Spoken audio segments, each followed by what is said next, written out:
जब नौकरी मिलेगी तो क्या होगा, जिस्म पे सूट होगा, पाँव में बूट होगा। आगे का गाना आप खुद गा लीजिएगा। तो मेरे कहने का मतलब ये है कि ये गाना ये इंडिकेट करता है कि जब आपके हाथ में नौकरी होगी, जॉब होगी, तो आपके पास पैसा आएगा, और जब पैसा आएगा तो आप अपनी लाइफ की हर ज़रूरत को पूरा कर पाएंगे, और लगे हाथ शादी भी हो ही जाती है मेरे दोस्तों, है ना।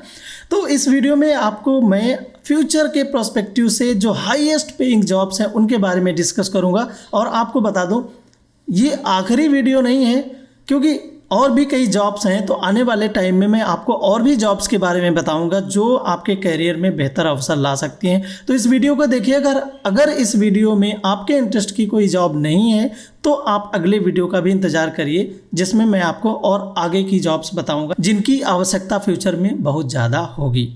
तो शुरू करते हैं वीडियो बिना किसी देरी के।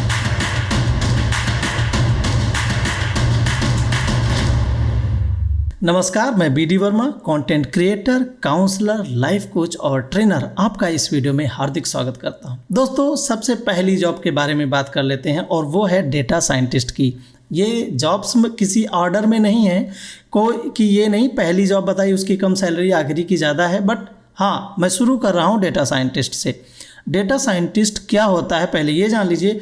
डेटा साइंटिस्ट एक कंपनी के डेटा को एक्सट्रैक्ट करता है, उससे वैल्यूएबल इंफॉर्मेशन गैदर करता है, उससे इंसाइट्स क्रिएट करता है, जिससे कस्टमर के लिए राइट प्रोडक्ट बनाने में, कस्टमर के लिए कस्टमाइज्ड प्रोडक्ट बनाने में हेल्प होती है कंपनी। और डेटा साइंटिस्ट इस बात को भी देखता है कि कंपनी जो है किस लेवल तक परफॉर्म करे, और कंपनी में क्या क्या और जो सुधार करने हैं, किस तरह की स्ट्रेटजी कंपनी को अप्लाई करनी है कि कंपनी हमेशा ऑल पैरामीटर्स पे प्रॉपर तरीके से खरी उतरती रहे। ये काम होता है डेटा साइंटिस्ट का, और जो केवल डेटा की हेल्प से ये सारे काम करता है। क्वालिफिकेशन अगर हम बात करें तो क्वालिफिकेशन डेटा साइंटिस्ट के लिए कोई एसेंशियल क्वालिफिकेशन फिलहाल नहीं है। बैचलर डिग्री लेने के बाद आप डेटा साइंटिस्ट का कोर्स कर सकते हैं। बट अगर आप BE या BTech किए हुए हैं, मीन्स किसी भी इंजीनियरिंग में आपने क्वालिफाई किया हुआ है, आपके पास वो डिग्री है, तो ये आपके लिए एक एडेड एडवांटेज हो सकता है। तो अगर हम पे स्केल की बात करें तो पे स्केल इसकी मिनिमम 4 लाख से लेकर के एंट्री होती है, और ये मीडियम लेवल तक जाते जाते 12 लाख एक्सपीरियंस बढ़ते बढ़ते हो जाती है। और अगर हाईएस्ट पेइंग जॉब की बात करें, जो IT इंडस्ट्री में सबसे ज़्यादा हाईएस्ट पेइंग जॉब मानी जाती है डेटा साइंटिस्ट की, वो लगभग 60 से 70 लाख पर एनम है। तो सोचिए, आप 60 से 70 लाख रुपए पर एनम मीन्स हर साल के हिसाब से कमा सकते हैं अगर आप इसी फील्ड में आगे बढ़ते चले जाएंगे, एक्सपीरियंस लेते चले जाएंगे। अब ये मत सोच लेना कि नहीं सर, इसमें तो 15 से 20 साल लग जाएंगे, लेकिन आपको ऐसी और भी जॉब कौन सी मिलेगी जहाँ पे 15 से 20 साल में आप 60 से 70 लाख पे पहुँच जाएं। तो जितने आप सीनियर लेवल पे बढ़ते जाते हैं उतना ही इसमें आपको ग्रोथ मिलती है।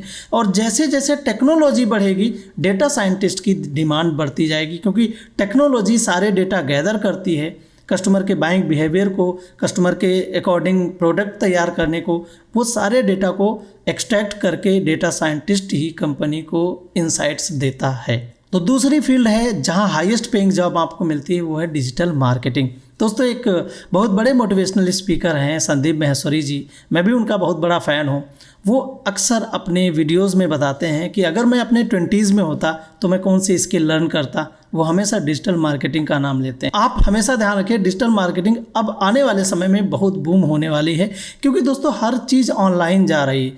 सोशल मीडिया के एडवेंट से इतना चेंज आ गया है कि अब आप जो चीज़ घर में रख के बेच रहे थे, जो चीज़ दुकान पे रख के बेच रहे थे, वो चीज़ आप सोशल मीडिया के ज़रिए आप बेच सकते हैं, और अपने घर में एक स्टोर बना करके आप उस चीज़ को क्रिएट करके आप लोग अपने लिए क्लाइंट और कस्टमर्स ढूंढ सकते हैं। कौन सी मीडिया पे आपको ऐड चलाना है, किस तरह के लोगों को टारगेट करना है, कौन सी आपकी ऑडियंस होगी, ऑडियंस का जेंडर क्या होगा, ऑडियंस का एरिया क्या होगा, कहाँ कहाँ आपका प्रोडक्ट बिक सकता है, ये बड़ी आसानी से आप डिजिटल मार्केटिंग के जरिए कर सकते हैं। और आपको कौन सा प्लेटफॉर्म चूज़ करना है, यूट्यूब पे ऐड चलाना है कि आपको फेसबुक पे चलाना है, ट्विटर पे चलाना है, इंस्टाग्राम पे चलाना है, आपका प्रोडक्ट जिस तरह का उस तरह की आप सोशल मीडिया भी चूज़ कर सकते हो।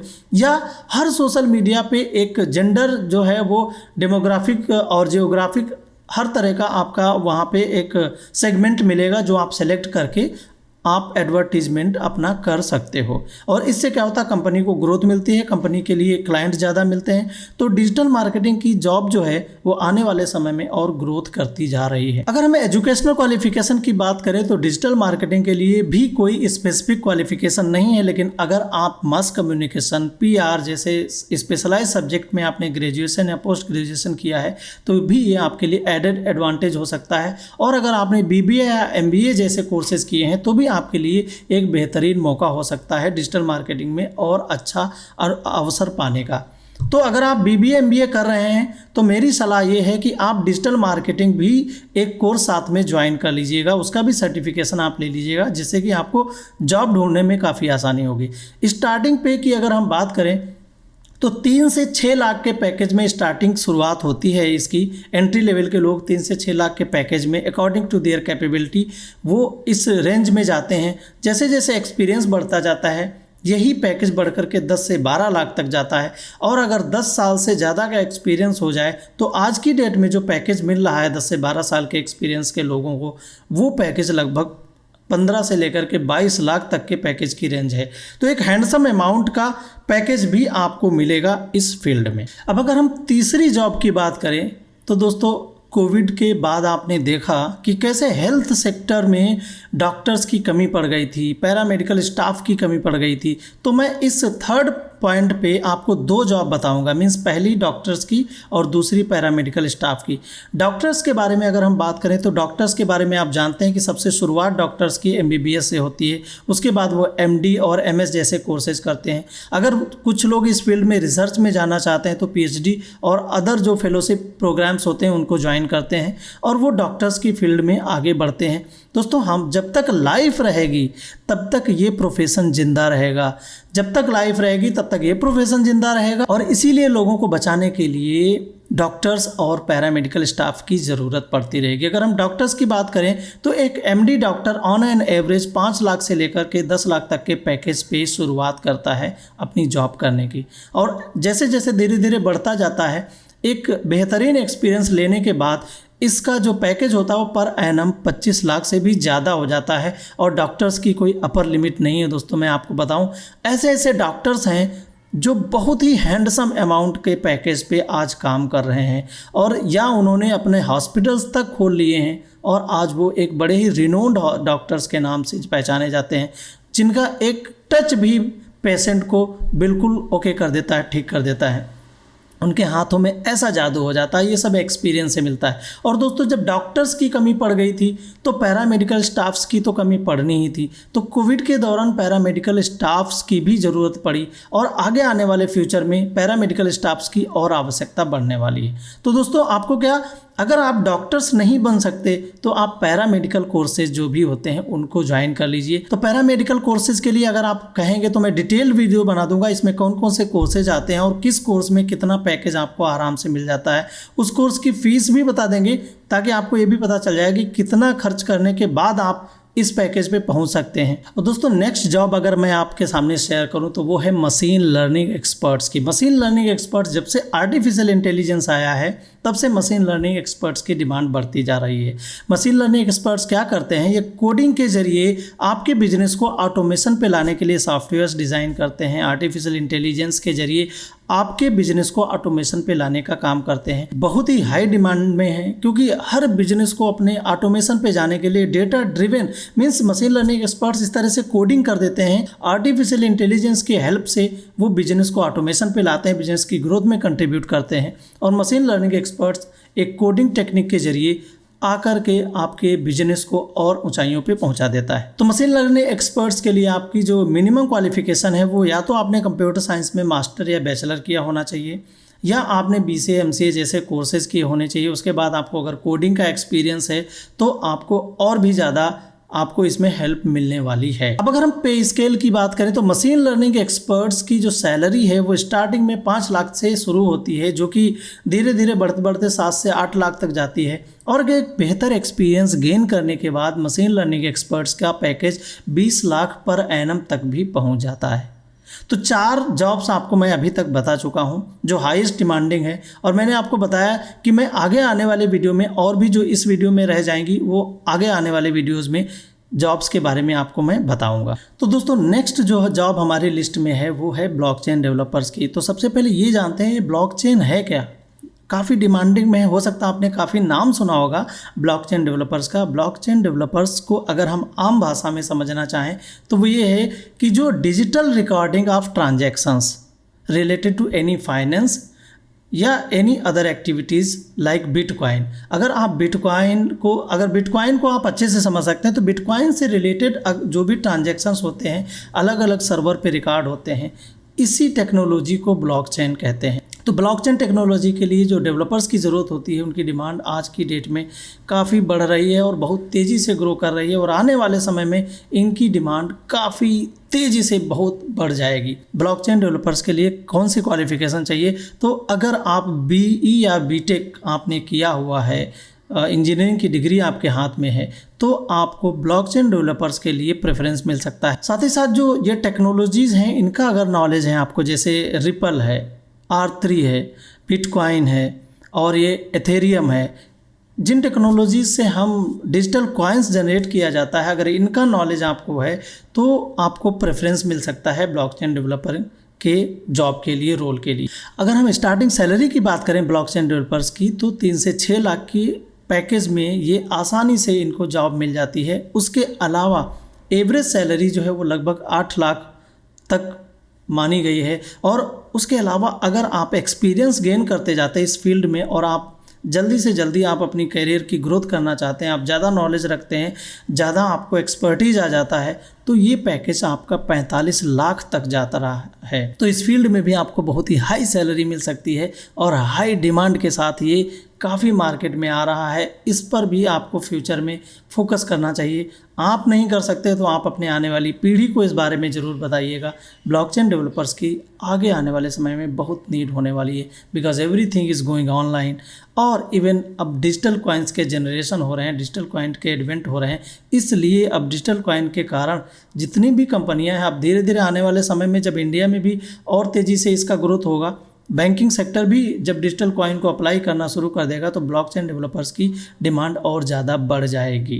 तो नेक्स्ट जॉब हमारी लिस्ट में वो है CA और CS की। CA और CS को कॉमर्स की स्ट्रीम के स्टूडेंट बहुत अच्छे से जानते हैं, CA और CS के लिए तैयारी भी करते हैं। CA और CS की डिमांड क्यों बढ़ रही है, क्योंकि हमारे यहाँ जब से लिबरलाइजेशन हुआ है उसके बाद अभी जो नई गवर्नमेंट है, मोदी गवर्नमेंट है, उसने भी कुछ और भी रूल्स नॉर्म्स जो हैं उनको उसमें चेंजेस किए हैं, जिससे कि हमारे इंडिया में जो स्टार्टअप्स हैं उनकी संख्या एकदम बढ़ी हुई है। और तेज़ी से स्टार्टअप्स बढ़ने के कारण हर कंपनी को फाइनेंशियल एक्सपर्ट चाहिए, हर कंपनी को चार्टर्ड अकाउंटेंट्स चाहिए उनके फाइनेंशियल्स को मैनेज करने के लिए, उनके टैक्सेशंस को देखने के लिए, और कंपनी के फाइनेंशियल स्ट्रॉन्ग बनाने के लिए कंपनी सेक्रेटरीज़ की भी ज़रूरत पड़ती है। और इनकी अगर हम क्वालिफ़िकेशंस की बात करें तो बेसिकली कॉमर्स ग्रेजुएट इसमें ज़्यादा प्रेफरेंस करते हैं। कॉमर्स ग्रेजुएट CA का जो एक एंट्रेंस होता है, CA का एक एग्ज़ाम होता है, उसको क्वालिफाई करते हैं, और ऐसे ही CS का भी एग्ज़ाम होता है। अक्सर ये कहा जाता है, जब मैंने कई स्टूडेंट से पूछा कि इसमें काफ़ी जो है स्कोप कम होता है सक्सेस होने का, बट एक चीज़ बताऊं, अगर मेहनत और लगन है तो आप CA बनने में से पीछे नहीं हट सकते। आप कर सकते हैं, CA बनने के लिए तैयारी कर सकते हैं। मेहनत और लगन हर चीज़ में, मेहनत आपको हर चीज़ में करनी पड़ेगी, तैयारी हर जगह करनी पड़ेगी। आपकी तैयारी एक अच्छे लेवल की होनी चाहिए तो आप CA CS बन सकते हैं। इसके अलावा अगर कंपनी में जॉब नहीं लगती है तो आप ऑनलाइन आकर के टीच कर सकते हैं, ट्यूटर बन सकते हैं, या आप फाइनेंशियल एडवाइस दे सकते हैं, जिसकी बहुत ज़रूरत आजकल लोगों को है। तो उसके लिए आप सोशल मीडिया या यूट्यूब जैसे प्लेटफॉर्म का भी प्रयोग कर सकते हैं। अगर हम ऑन एन एवरेज सैलरी की बात करें तो इसमें 7 लाख से स्टार्टिंग तक हो जाती है। 7 लाख तक की स्टार्टिंग सैलरी CA को आराम से मिलती है, और जैसे जैसे आपका एक्सपीरियंस बढ़ता जाता है धीरे धीरे ये सैलरी आपको मैक्सिमम, अगर मैं बात करूँ तो मैक्सिमम एक 70 से 75 लाख पर एनम तक की कमाई जो है CA कर रहे हैं। और अगर मैं आपको प्रोफेशनल्स की बात करूं जो CA सेल्फ एम्प्लॉयड हैं या CA ने जिन्होंने कंपनी डाल रखी है, उन CA की बात अगर करूं तो वो शायद हो सकता है करोड़ों रुपए भी साल में कमा रहे होंगे, जो कोई अतिशयोक्ति नहीं होगी। तो CA CS की भी डिमांड बहुत बढ़ती जा रही। अब हम आपको एक और बेहतरीन फील्ड का एग्जाम्पल देते हैं जो इसी बिजनेस रिलेटेड फील्ड से ही जुड़ी हुई है। जैसे मैंने बताया, स्टार्टअप्स बढ़ रहे हैं, कंपनीज़ बढ़ रही हैं, लोगों की ज़रूरत बढ़ रही है, इसलिए कंपनीज़ को मैनेजमेंट कंसल्टेंट की भी ज़रूरत है। तो अगर आप MBA कर रहे हैं तो आपके लिए सुनहरा मौका है मैनेजमेंट कंसल्टेंट बनने का। प्रॉब्लम्स को सॉल्व करता है, उसकी ग्रोथ को मैक्सिमाइज करता है, उसके कंसल्टेंसी उसे प्रोवाइड करता है, उसके एम्प्लॉइज़ को उस बेहतर स्ट्रेटजीज बनाने में हेल्प करता है और जिससे कंपनी की ग्रोथ होती है। लगातार कंपनियों को मैनेजमेंट कंसल्टेंट की ज़रूरत पड़ती रही है।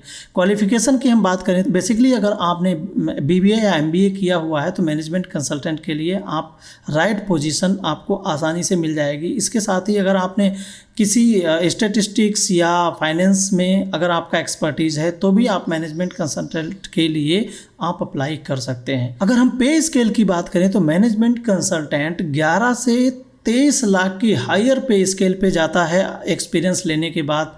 एंट्री लेवल पे अगर हम बात करें तो एंट्री लेवल पे इसको 6 से 7 लाख के आराम से जॉब मिल जाती है। और अगर हम एवरेज सैलरी की बात करें तो लगभग 11 लाख पर एनम की एवरेज सैलरी मैनेजमेंट कंसल्टेंट के लिए निकाली गई है। तो दोस्तों, बहुत ही बढ़िया अपॉर्चुनिटी, बहुत ही बेहतर अवसर हैं। और कौन कहता है कि जॉब नहीं मिलती, कौन कहता है कि नौकरियां नहीं हैं? सब कुछ है, बस आपके पास एक्सपर्टीज़ की कमी है। तो आप अभी से अपने आप को उस एक्सपर्टीज़ में झोंक दीजिए। आप अपने आप को अगर एक्सपर्ट बना लोगे तो आप अपने कैरियर में कभी पीछे मुड़ करके नहीं देखोगे।